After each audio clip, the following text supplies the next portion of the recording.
Ready to go. Welcome to the Anarchist News Review from Freedom Press, freedompress.org.uk, freedomnews.org.uk. I'm Freedom Editor Uri Gordon. With me, Simon from Freedom Press. Good evening. Good evening. Our headlines tonight: Rojava between the hammer and the anvil. The democratic region faces an impossible choice if it loses NATO support. In the UK, Palestine activists blockade Newcastle's weapons factory and deface the BBC headquarters, accusing the corporation of downplaying Israeli war crimes. Also in the UK, do it like Trump. Labour targets migrants. Labour's rebranding aligns with a global surge in far-right anti-migrant rhetoric, while the Treasury cozies up in its own way to Elon Musk's agenda. We will also try to debate other topics in UK news. Good evening, Simon. What can you tell us about the latest developments on Labour's surge to the right? Trying to go with the zeitgeist, is it? Yeah, I mean, nothing you would be tremendously surprised by, I feel, from an anarchist perspective. We've always known that, I mean, particularly Labour as it stands is a very opportunist beast, to say the least. And in the last couple of days, we've had UK defence spending is on the mind of Keir Starmer, who's talking about making it rise at least to the 2.5% mark, which is a £4 billion spend, potentially rising to 2.65, although most commentators think that this is unlikely. But certainly he is pressing very hard in Europe for the rest of Europe to follow suit. And then on top of that, we've got Reeves doing her own Musk light on UK regulation by talking about a bonfire of, I think, 150 instances of red tape in various sections of the bureaucracy. Well, we better talk about the NATO issue first. So obviously Labour is trying to present itself, as we predicted, as the adult in the room with a Trump administration, primarily on Ukraine. But this might also impact, of course, the situation in Rojava, northeastern Syria. That's the facade. What is it domestically? Is this about Labour's attempt to consolidate its majority in the former Red Wall? Is it about its relationship with the arms manufacturers? Is it a combination of both? I get a strong impression that Labour is on full-on panic stations at the moment, and obviously the most likely reason why is reforms, extraordinary polling in comparison, in We should conjunction mention with, that Reform is right now polling 25% alongside Labour, basically, in opinion polls. yeah, and they've built that percentage.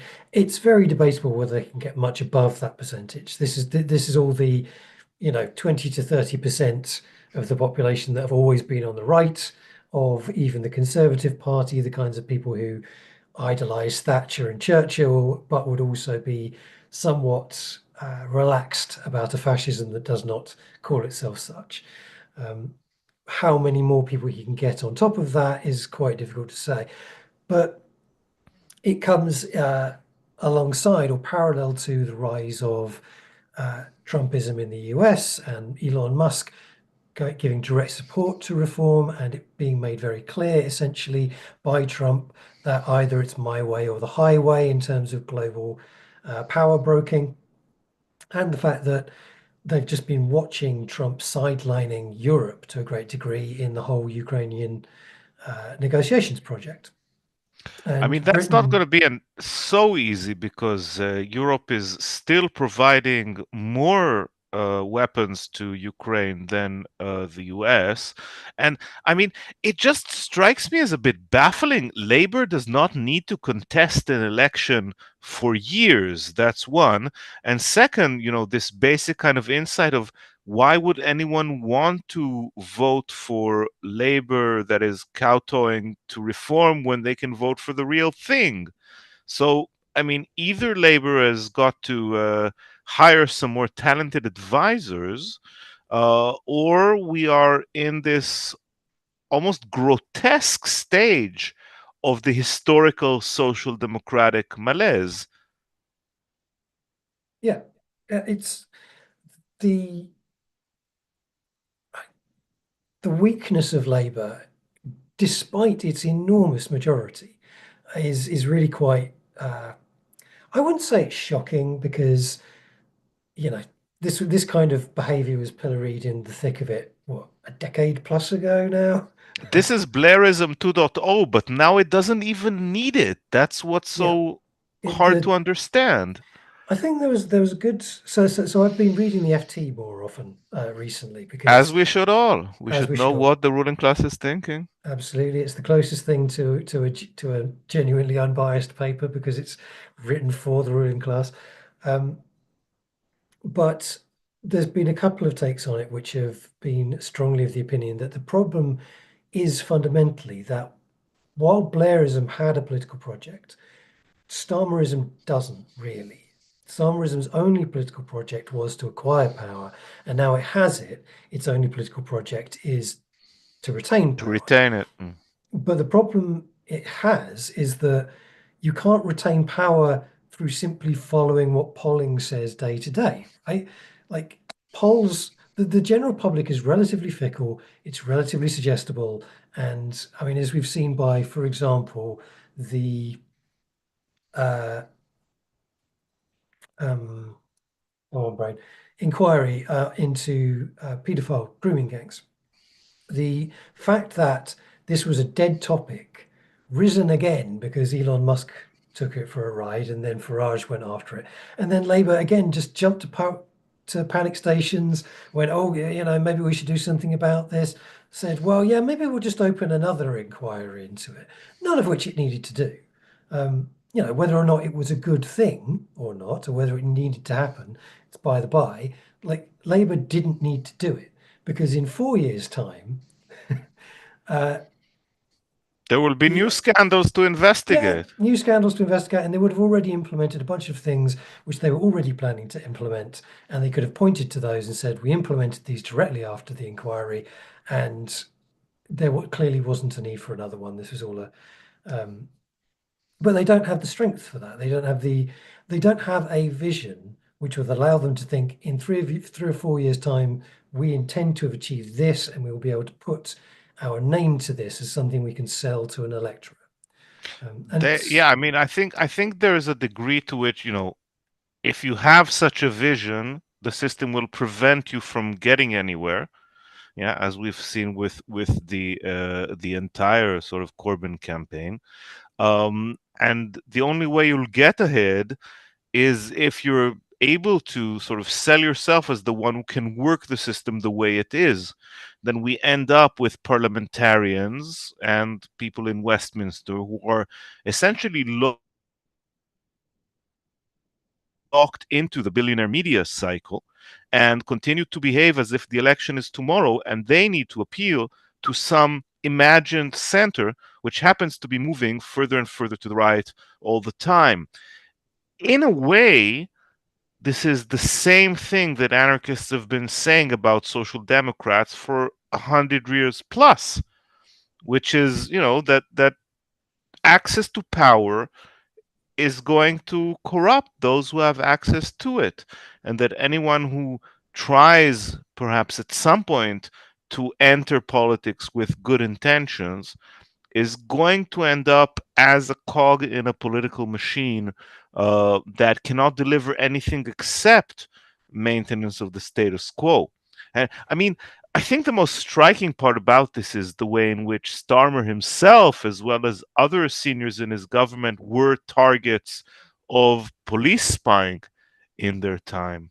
And, that does not seem to have I mean, if anything, it seems to have turned them the other way and saying, if you can't beat them, join them.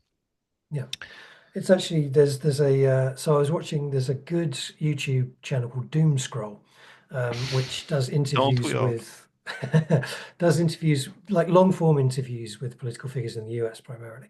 And this was an interview with Brianna Joy Gray, who used to be a Bernie Sanders apparatchik and is now with the Greens. And it was interesting listening to them because her analysis of what went wrong with the Democrat Party was actually pretty good, because she was saying that Bernie Sanders made all of these great political points in the course of trying to get himself in charge, but ultimately made a deal with the Biden administration, which led to essentially him becoming the loyal opposition, in the same way as we know the left of Labour has always been a loyal opposition, etc., etc. And AOC disgracing herself in many different ways by letting Alexandria down. Ocasio-Cortez, the Democratic Oh senator yeah, from New York.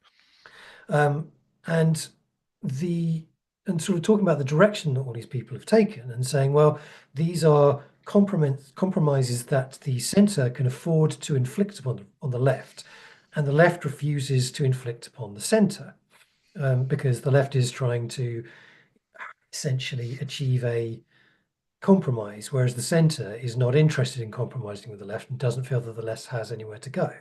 Her, the problem is that she then jumps to the Greens and says, well, what we need to do is build a new radical political party which can present these positions, these radical positions, and bring the public towards it. And I was just sort of sitting here listening to this, sort of almost shouting at the screen, saying, "You're putting the cart before the Read horse. anarchist literature. Where are you? What's going on? You can't create a public that votes for radicalism by creating a new party grouping. Well, I You mean, have to that's create the exactly the point, radicalism isn't it? first." Exactly, and this is the point, right? That in a way, it's there's that old saying, the politicians are okay, it's the people that need replacing.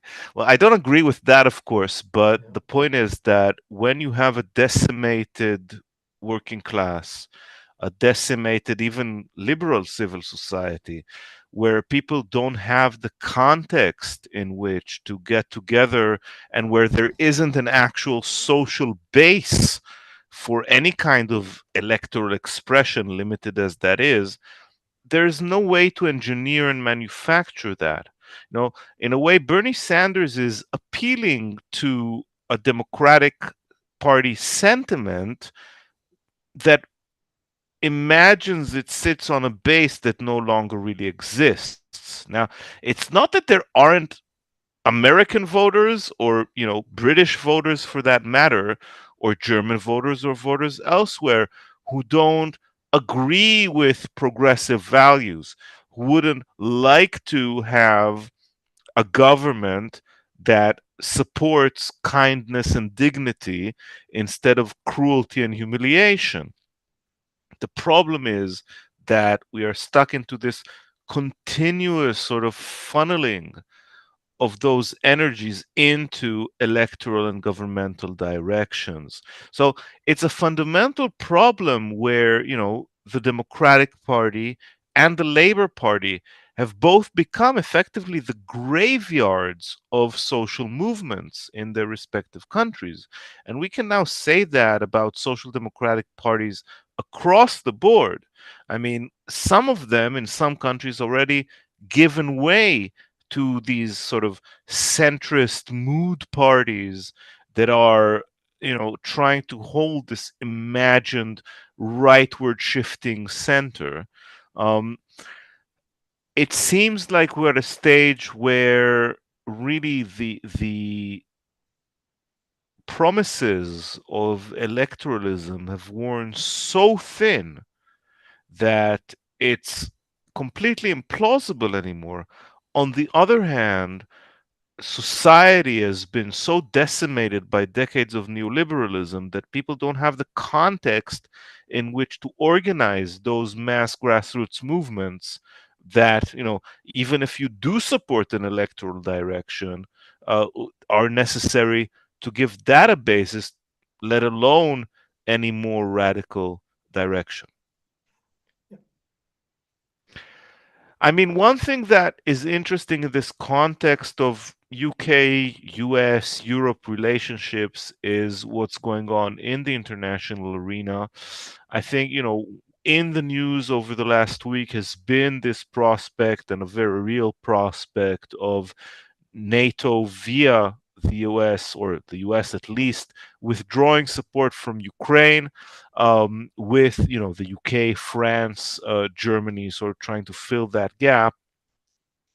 Another part of the world where US isolationism or US connect and US alliance with Russia might have a much as grave an effect is northeastern Syria.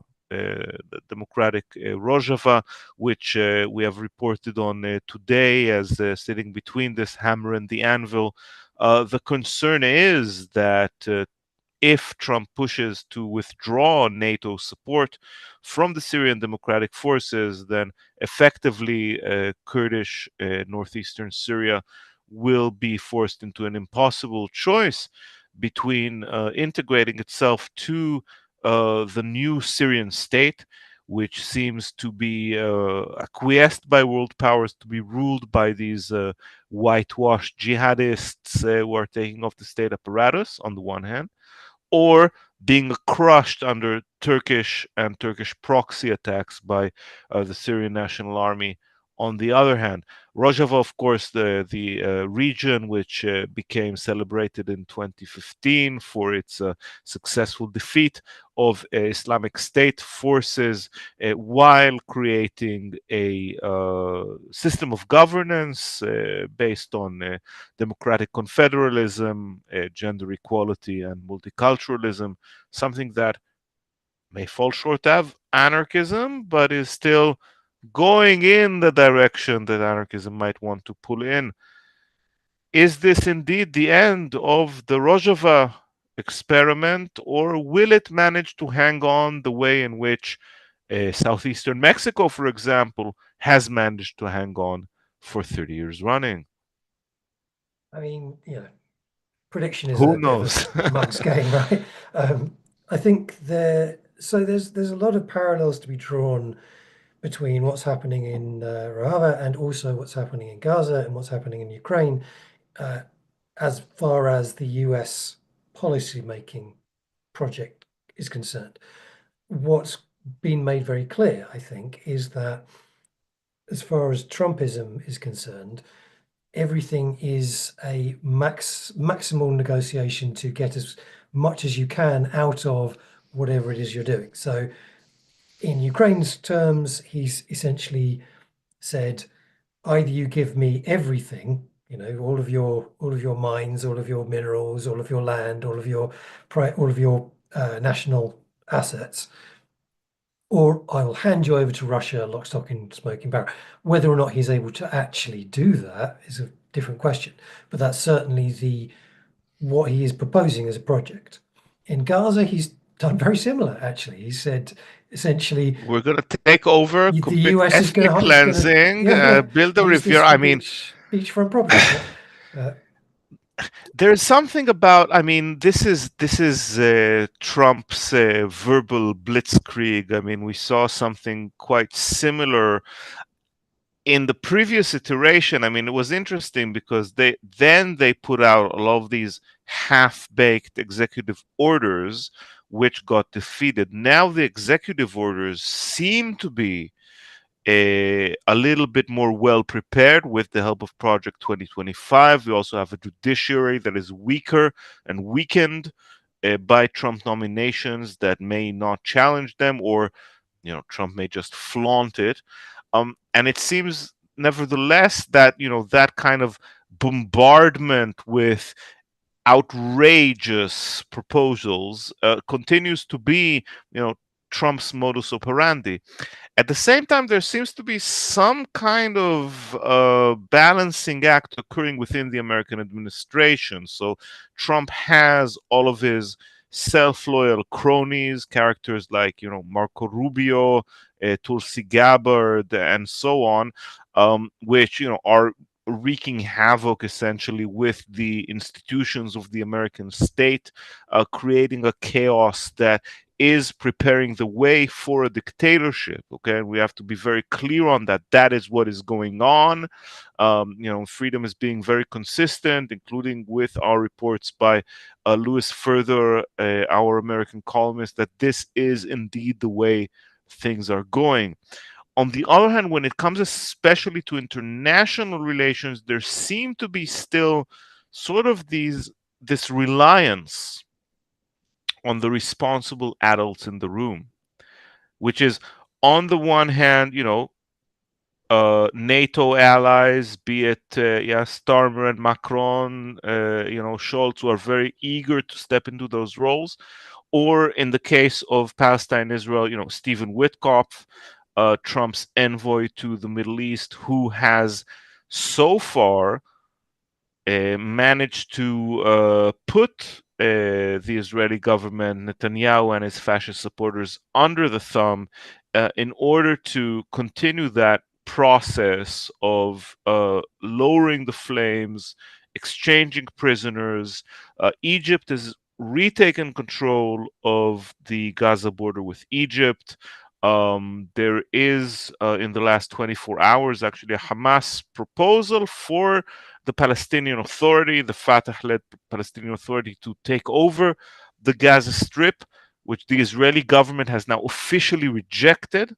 So this is all of this kind of play that is going on between Trump's outrageous statements on the one hand and this expectation as if there are these padded walls of the cell, yes, that will absorb his flailing to the left and right. um, we must ask the question whether Trump is playing the flailing madman to European and British responsibility, or whether he is in fact playing flailing madman to Putin and Xi Jinping, the Chinese premier, who can also present themselves as the responsible adults in the room in comparison to him. Yeah, I mean, certainly, I get the impression that Trump looks up to the likes of Putin and Xi Jinping because they are Strongman. unchallenged strongmen. Yeah. Um, he likes to think of himself in a similar mode, clearly, and he acts in similar ways in terms of, more bluntly, and I think that his reasoning is almost certainly that he can get away with being more blunt because it's the US. It has I think the he's just not largest as military in intelligent the as they world. are. I mean, probably not, but he does have a very. I think it's there's a big thing of saying that Trump is senile or a complete idiot or whatever, and I think the fact that he keeps winning tends to not bear that out to the degree people would perhaps like. Talent to appeal to base instincts is a separate thing from It's a analytical skill, capacity. It's a skill. um, but it is also a skill that you can't. If you are actually going through dementia, you can't do that skill. No. I That's mean, I that's don't want a to get ableist baseline about thing. this. But It's not about that. um, I mean, it's just that kind of. I think Trump is a man who has been so used to growing up without adversity, with people at his bidding, that he's just happy to throw things out there and let the chips fall where they may. It's kind of like Musk as well, right? This kind of somebody will clean up after me attitude. yeah, I'd say that's probably fair. I think, and to be fair to both of them, they have not been wrong so far. Um, they Yeah, like very the unfortunately. the thing about maximal aggressive brinkmanship is that particularly when you were in the sort of position that Musk is in a commercial sense and Trump is in a political sense, you can get away with it. Like you can bully people because you have that power. Like he's not projecting anything he doesn't have the warships to back up, right? Um, the Yeah. question, I mean, going back to Rojava, the question is, what is he trying to buy? What is Rojava going to be able to sell him? I suppose, for continued US backing? I think the answer to that is probably not very much, Not very in which much. case, yeah, like their It's two quite options are possible just essentially, hand it over to Turkey like he's going to hand over Ukraine to Russia. yeah, yeah, I mean, I think it's been interesting that Putin has essentially, or maybe it was Lavrov, essentially suggested that the next step was going to be the US and Russia banding together to carve up Ukraine between them, right? Where Russia gets what it wants, and the US gets essentially control over the private ownership of everything else. And from Putin's perspective, that's not a bad deal because it cuts off what has become quite an onerous war. He gets everything he wants, and he makes fast friends with the leader of the largest country in the Western world. It would not surprise me at all if Erdogan looked at that situation similarly, and indeed the new administration in Syria looked at it very similarly, saying, "Well, We can do we that. can cut a deal with Trump, which puts us in his good books, gets us most of what we want, and the US takes what it wants in that corner of the world. Doesn't really make that many odds to us one way or the other." Let's I could take see it those back deals to, being made. yep, it's these are dire times indeed. Let's take it back to the UK and to the already an advanced farcical version of all that in the image of Nigel Farage, Reform UK, and one aspect that has been very interesting to follow in the last weeks, including that kind of right-wing fest that happened in Manchester this week with Farage, Jordan Peterson, rather, other right-wing speakers, is the drive of the far right to push the earth to extinction, or at least increase the speed of the climate crisis. I mean, this is one thing that is really, something that it's almost a shame that there won't be any historians to talk about it in the future. This kind of drill, baby, drill death drive of the far right that is now ascendant to not just deny the climate crisis, but do everything possible to accelerate it. As James Horton discussed in his article in Freedom the last week, this is in part about winning votes.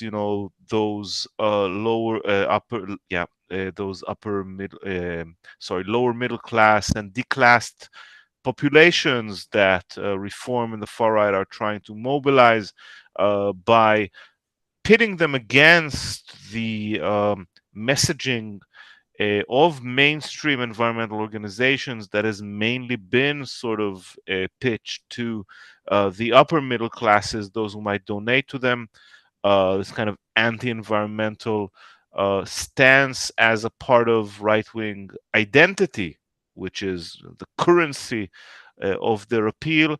On the other hand, the notion that intensifying global tensions around environmental refugees and migrants is something that the far right sees itself as poised to get a dividend from. The conclusion from this being obviously that climate politics has to be anti-fascist, and that anti-fascist politics has to be earth conscious. Um, Hopefully, we're going to see more of those synergies between those movements in the coming years. I think this is one intersection that has perhaps not been explored as far as it deserves to. Yeah, although I should note that the 12 Rules for What podcast has done some fairly extensive and very good research into the rise of ecofascism, sort of talking about kind of the core methodologies and successes that it has enjoyed over the last um, decade or two in particular. The the difficulty in addressing the rise of ecofascism, I think, is that as it stands, it's still a minority position, in as much as there is still a rejectionist perspective, which is the dominant one, which is underwritten by, as we know, BP and Shell and ExxonMobil and Hmm. all the rest of it. And even Musk has really, as kind of what would have been the vanguard of that position, has really not exploited it in any tangible sense, right? So he's created Tesla to sell electric motors as kind of a solution to the climate. And as we know, it's not anything like, but he's invested heavily in solar energy as a ongoing project. But his approach to the right and the far right has been to very much downplay this as an element of his position, right? So he's amped up his engagement with anti-woke and nodding at kind of fascist tropes and all this kind of stuff, but he hasn't really projected the idea that um, authoritarian rule or the imposition of fascist or semi-fascist approaches is something which is needed to save the planet as such. No, but I think, I think that has to do with a real change in what we might refer to as eco-fascism has come to signify over the past couple of decades. So, when I was looking at eco-fascism, let's say back in 2008, 2010, yeah, something like 15 years ago, then we were still talking about, agendas that tried to connect um, fascist, ultranationalist, and national socialist agendas, so the very far of the far right, with some kind of atavistic, ecocentric, holistic, yeah, mockery or aping of dark green and environmentalist approaches in a way that was sort of a recruitment ploy, right? Trying to say, trying to come up to those, forest defenders and those, anti-roads people and say, well, if you while you're at it, connecting to the earth, let's tie that to integral nationalism and so on. Never mind all the natives that were genocided and cleansed before, yes, your supposed white ancestors took over. But I think that we have seen a significant transformation, or two significant transformations. One has been that, instead of using authoritarian approaches in order to impose on the existing on the existing northern populations environmental austerity or carbon credits or anything like that, the far right has gone simply towards that good old xenophobic strategy of let's keep people out and contain the goodies for ourselves. So that's one thing. The other thing, though, which I think is a bit, yeah, I think that goes back to the Tea Party, goes back to, the kind of post 9/11 identification, and even further to the 1980s sort of Republican anti-environmentalism, is this genuine death wish drive to make the collapse of the biosphere as fast and as worse as possible. I mean, it seems to me genuinely that there is this kind of we're going to burn it all, that Trump's drill baby drill, which is an expression that he borrowed, of course, from Sarah Palin, who was governor of Alaska, and John McCain's running mate. This is back in the 2000s. Who was so this kind of attitude that really does seem to advocate accelerating the biocrisis, and I think this is something that we really need to take into account, that we are dealing with a fascism that really is about destruction, cruelty, a death cult, partly instrumental in order to gain power, and partly because it really is on some kind of mass psychological level driven by an urge for death and destruction, which is this kind of malaise of the dominant white male. I mean, I certainly think that there is a large. So I think that it breaks down into multiple sectors, some of which are overlapping. So I would say that there is definitely a wing of the MAGA movement, republicanism, whatever, that is of that kind, or actually across the West rather. I don't think it's limited to the Yeah, no, US at all. Euro-fascists Um, partake of the same attitude. yeah, Yeah. which very much is in that kind of nihilistic, I'd rather destroy the world than leave it to the libs kind of mentality.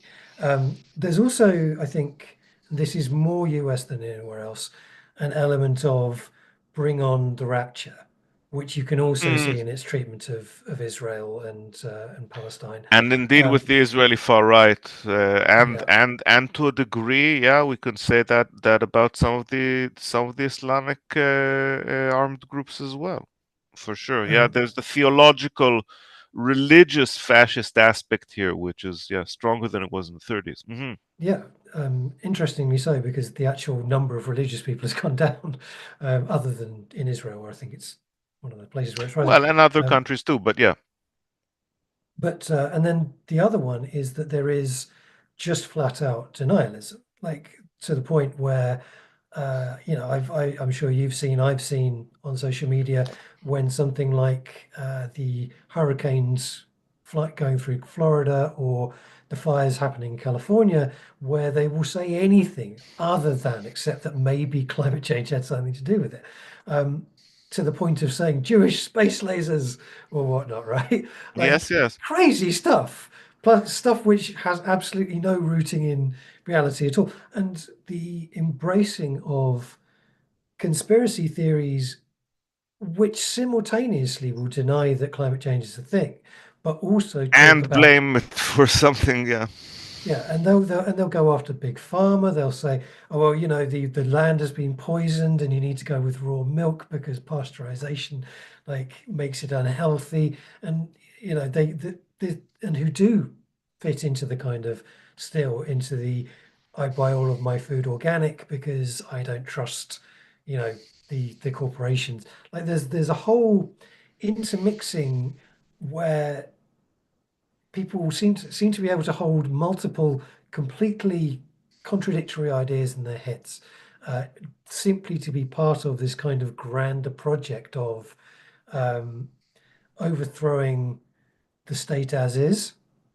And this is something which I think we should remember as anarchists was very much part of our milieu back in the day, right? If you look at our heyday, the 19th century, early 20th century, we had all kinds of millenarian nonsense going on, right? Like we had people looking into eugenics, we had like massive Everything racism in the happened. I movement. mean, but Yeah, in the same way, it could be said that the way that the far right exploited the revolutionary fervor of, let's say, the 1910s, gave it a nationalist spin and used it to its advantage.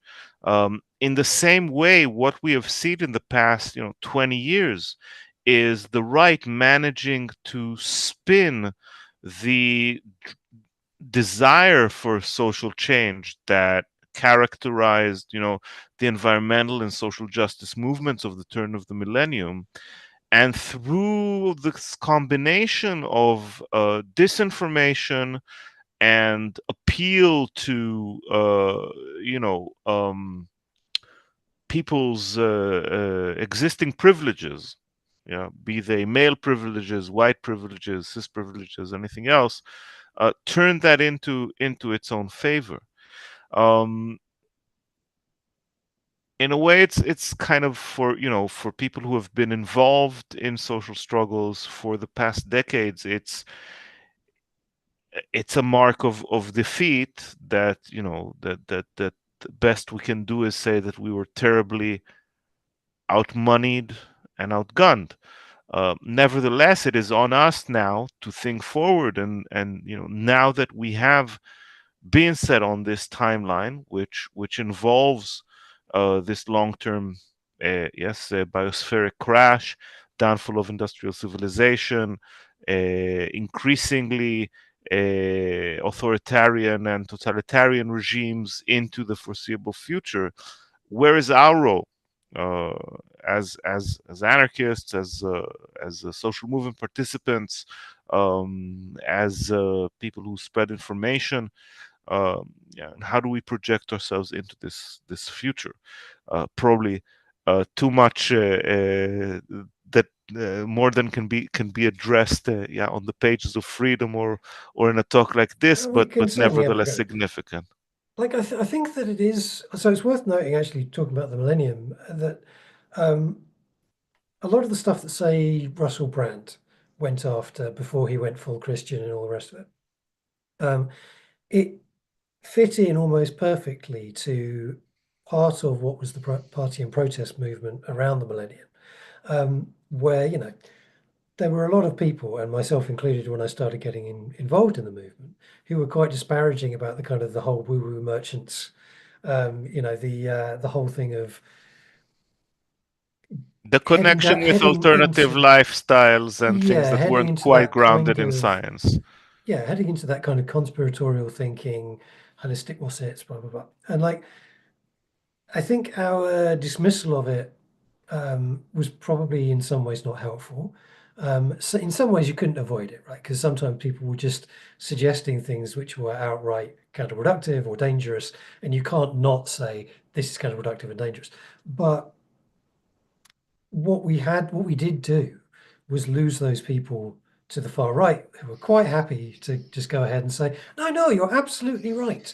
When you say, because the far right is very anti-globalist, and I say that differently from anti-globalization, which is what we used to pitch, It right? Or projects still itself do as anyway. that. I mean, I think Um, there's an argument where it is very much in favor of those global networks of capital in flow and everything practice, else. Yeah, the but ruling yeah, but elite in just goes ahead and does what it ideologically, of wants. But course, it's anti.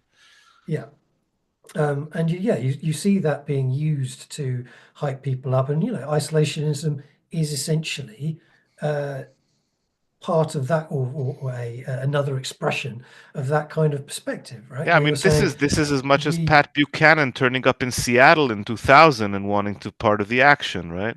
yeah.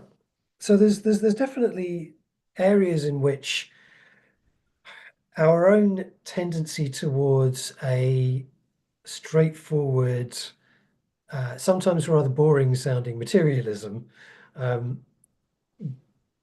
it just doesn't have the same draw as people who are able to full spectrum appeal to whatever it is that you think is reality or the truth about the world, right? There's a reason why conspiracy thinking has, as a whole, moved into the far right sphere. And it's because the far right gives them space. It just says, yeah, no, absolutely, come on board. Doesn't matter if all of your viewpoints don't mesh at Fit all. together, yeah. Yeah. Well, let's end on an optimistic note and talk about ongoing direct actions in the UK. We have just passed 500 days since the beginning of the current cycle of violence in the Middle East. That was marked by Palestine Action in defacing the offices of the BBC in London, accusing it of continued bias in playing down Israeli war crimes while giving very limited space to Palestinian voices. Um, that kind of being a symbolic outcry, a much more direct form of action took place in Newcastle, where the Armstrong works were blockaded for the better part of a day, with more than 10 arrests as far as I saw.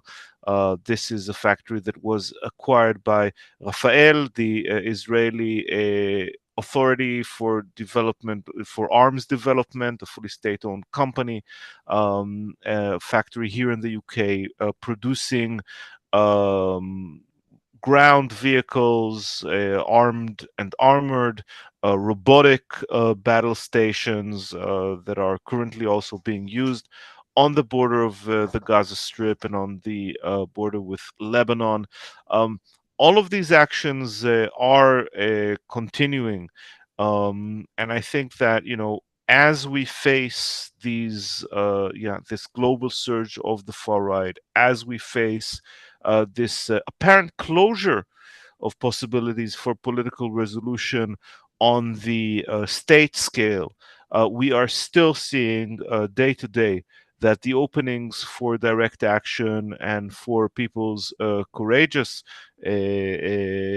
willingness to confront power where it is being exercised and to cause direct material consequences for those profit making enterprises that partake in widespread war and destruction. All of these openings still exist, and we will continue to follow as people take advantage of them in the coming weeks.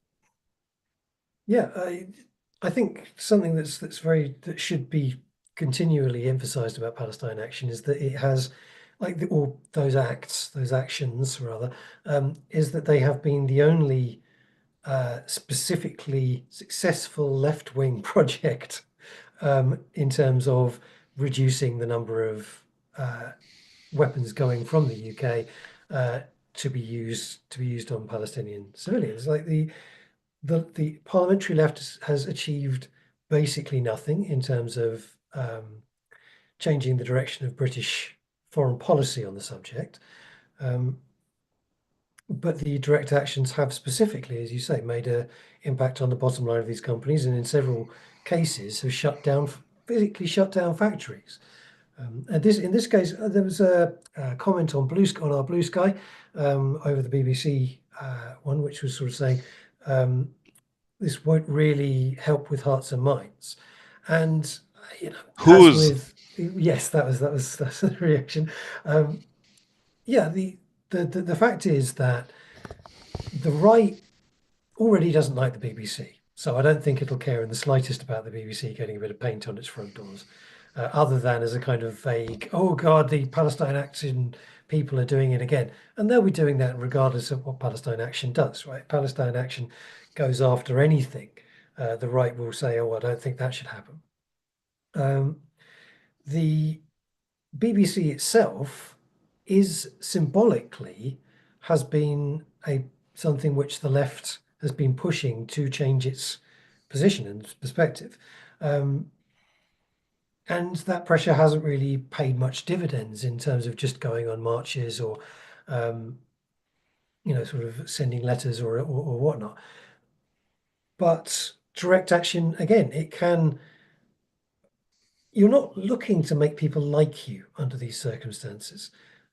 You're trying to focus their minds on the subject matter and how they are interacting with it and whether there are consequences for Yeah, I acting in that mean, way. I won't say anything bad against shaming and blaming the BBC for its biased coverage, but, I also don't think that, spreading paint in order to change a coverage line of a state-owned broadcaster is, exactly the way I'd go about things. Palestine Action is not an anarchist outfit, and we have a lot of space under the tent. But I think that, when it comes to causing direct economic damage by putting your body on the line non-violently and causing an arms factory to not produce for a day, I think that is certainly something that comes well into the fold of anarchist direct action, and sits very well with the tradition of anarchist direct action. This is something that I think we should expect to see a continuation of in the coming weeks. Shall we, on this optimistic note, close the broadcast for tonight? Thank you, everybody, for joining us. Thank you, Simon from Freedom Press. I'm Freedom Editor Uri Gordon. Please follow us. We are on Blue Sky. We are on Instagram. We are on Telegram. We are on Facebook. Coming soon, Freedom on the Moon.